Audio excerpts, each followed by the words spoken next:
So sa tingin niyo wala akong ginawa? May sakripisyo rin ako! Sa tingin niyo ba ginusto ko yung pagkawala ko? Ang sabihin mo lang, duwag ka lang sa responsibilidad mo! Duwag. Duwag! Duwag! Ano? Duwag ako! Duwag ako! Ano? Anak, pumasok na tayo. Maghagabi na.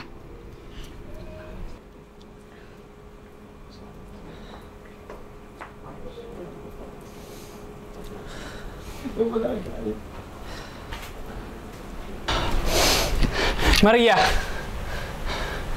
Matagal kitang hinanap. Alam kong may anak tayo at ngayon nandito na ako, wala na makakapigil sa akin para akuin siya. Floyd? Ilang taon kang nawala. Si Devi, may iba nang nagpalaki sa kanya. Floyd, ano ginagawa mo dito? Russell? Kung nandito ka para kay Debbie, hindi mo sila basta-basta makukuha. Floyd, hindi mo alam pinagdadaanan namin. Kung mahal mo talaga sila, hindi mo sila iniwan noon pa lang. Kaya ako'y nandito, hindi ikaw. Pwede bang itigil niyo yan? Pwede bang isipin niyo si Devi? May kanya-kanya tayong dahilan sa bawat isa. Tatay, ano po nangyari? Bakit kayo nag-aaway? Anak, ako to yung tunay mong daddy. Devi, anak, umakyat ka na muna dun sa taas, ha? Kakausapin ko lang si tatay at tito Floyd mo. Anak. Debbie, umakit ka muna sa taas. Kung talagang mahal niyo si Denise, ba't di mo siya ipaubaya sa akin? Kadugo ko siya, Russell. Floyd, ang anak ay hindi lang sa kadugo. Wala kang idea kung anong sakripisyong ginawa ko sa kay Debbie. Tuwing sa gabi nagkakasakit siya, ako nagpapakalma. Tuwing may assignment yan, ako nagtuturo. At ako nagpapakayap sa mga trabaho ko para makapag-provide lang kay Debbie. Kaya hindi mababawi yung pagiging ama ko kay Debbie. So sa tingin niyo wala akong ginawa? May sakripisyo rin ako! Sa tingin niyo ba ginusto ko yung pagkawala ko? Napilitan ako umalis dahil nasangkot ako sa isang kaso sa negosyo ng pamilya namin. May banta sa buhay ko noon. At alam ko mapapahamak yung mag-ina ko pag nanatili ako sa tabi nila. Kaya ikaw, wala kang karapatan para pagsalitaan ako ng ganyan dahil hindi mo alam kung ano yung pinagdaanan ko, Russell. Ang sabihin mo lang, duwag ka lang sa responsibilidad mo. Duwag. Duwag. Duwag! Ano? Duwag ako! Duwag ako! Ano? Enough na! Ganito ba talaga yung gusto niyo na makita ni Devi? Pareho kayong may mahalagang papel sa anak ko. Pero kung ganito lang din naman pala kagulo, wala na lang akong pipiliin sa inyo. Mama?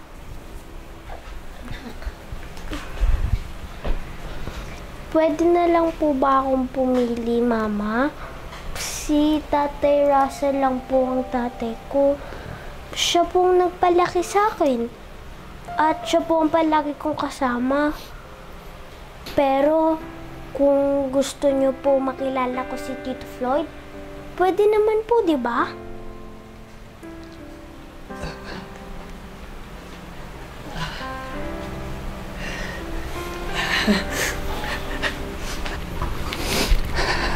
Anak, salamat dahil gusto mong makilala ang daddy, ha?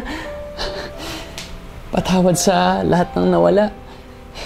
Pero nandito na ako ngayon at gagawin ko ang lahat para lang makilala at makasama ka. Okay ba yun?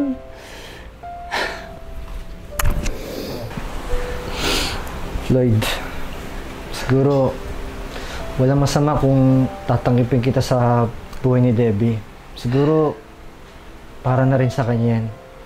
Tsaka para malaman niya yung pagmamahal ng dalawang tao na hanggang magsakripisyo para sa kanya.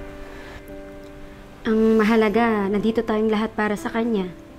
Hindi ito tungkol sa kung sinong nawala at kung sinong nagtaguyod. Kundi kung paano natin siya gagabayan at papalakihin na puno ng pagmamahal at pagkakaisa. Anak, saan mo gusto kumain? Sa David's Tea House? Tara! Tara, sama na kayo!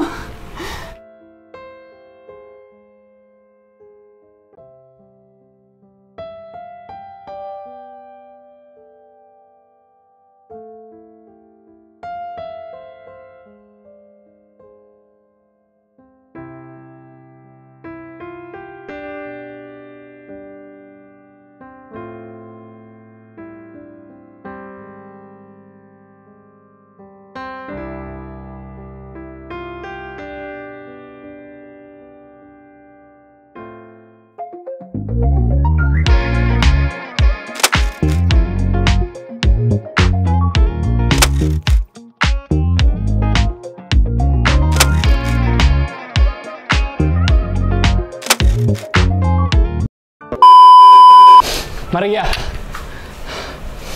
matagal kitang hinanap. Alam kong may anak tayo at ngayon nandito ako, wala na makakapigil sa akin para akuin yung anak. Akin. Ang bulol ako. Para akuin yung...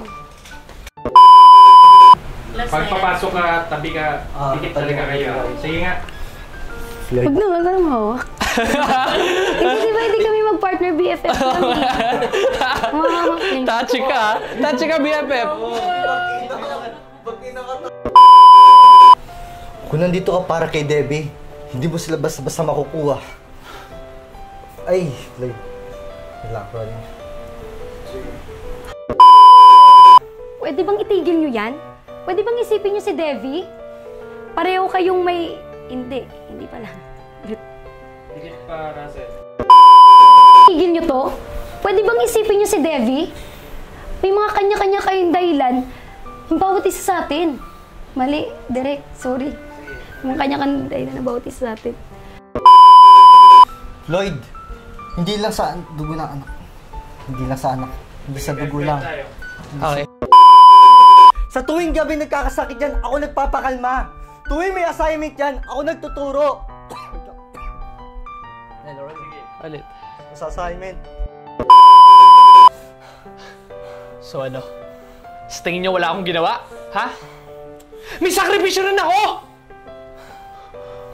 Sabay nawala ako. May sakripisyo rin ako. Hindi, sa tingin niyo ginusto ko yung pagkawala ko, okay? Pero kung gusto niyo po makilala ko si Tito Floyd, okay lang naman po. Sige.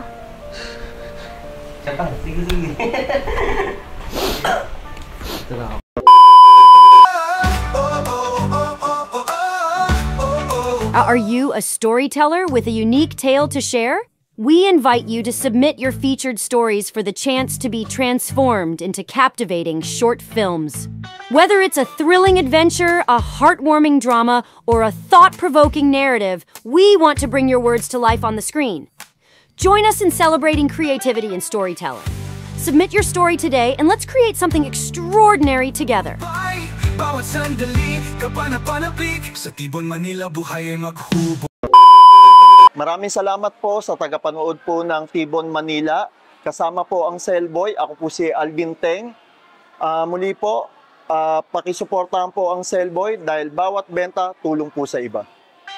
Sa Tibon, Manila, buhay ay masaya. Kasama ang bagata, wala kasing saya. Sa bawat tulog at galaw, magkasama tayong lahat.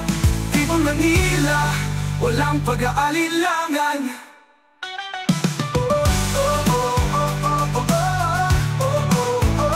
Tibon, Manila, walang pag-aalilangan.